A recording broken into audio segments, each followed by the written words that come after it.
কমলা বাগানে গেছি, রিসোর্টে গেছি, আর এখন আসলাম ওই সাদামাটি পাহাড় দেখতে। অনেক ভালোই লাগছে, ওগুলার পরিবেশ খুব ভালো, পাহাড়টি খুব সুন্দর, দেখতে অনেক ভালো লাগছে। ঈদের 10 দিনের ছুটি পাইয়া বাড়িতে আসছি তো অনেক ভালো লাগতেছে। আবার বাহিরের অনেক জায়গা থেকে লোকজন আসতেছে, তো হ্যাঁ অনেক সুন্দর সুন্দর ভিউ আছে। তো আমরা চীনামাটি পাহাড়ে আসছি, আমি আসছি সকাল থেকে আইসা এই জায়গায়। তো ওই মনে করো ঘোরাফেরা করতেছি, খুবই ভালো লাগতেছে। তো আসলেও এটা একটা দেখার জায়গার মতো। তো এখানে অনেক দূর দূরান্ত থেকে অনেক বন্ধু বান্ধবরা আসে এবং অনেক লোকেরা আসে আপনার ওই দেখার জন্য।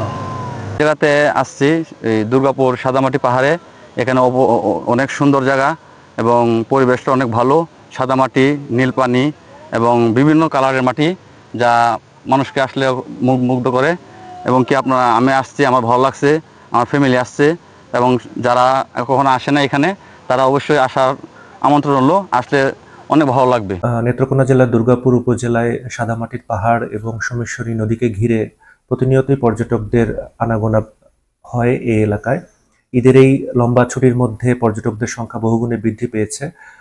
আমাদের দুর্গাপুর থানার পক্ষ থেকে পর্যটকদের নিরাপত্তার জন্য প্রতিদিনই টহলের ব্যবস্থা রয়েছে। এছাড়া আমরা গ্রাম পুলিশদেরকেও সেখানে নিয়োজিত রেখেছি, যেন কোনো অপ্রীতিকর ঘটনা সেখানে না ঘটে। তারপরে যদি কোনো দুর্ঘটনা ঘটে যায়, সেক্ষেত্রে আমরা যেন তাৎক্ষণিকভাবে সেটি সমাধান করতে পারি, সেজন্য আমরা সর্বদাই সচেষ্ট রয়েছি।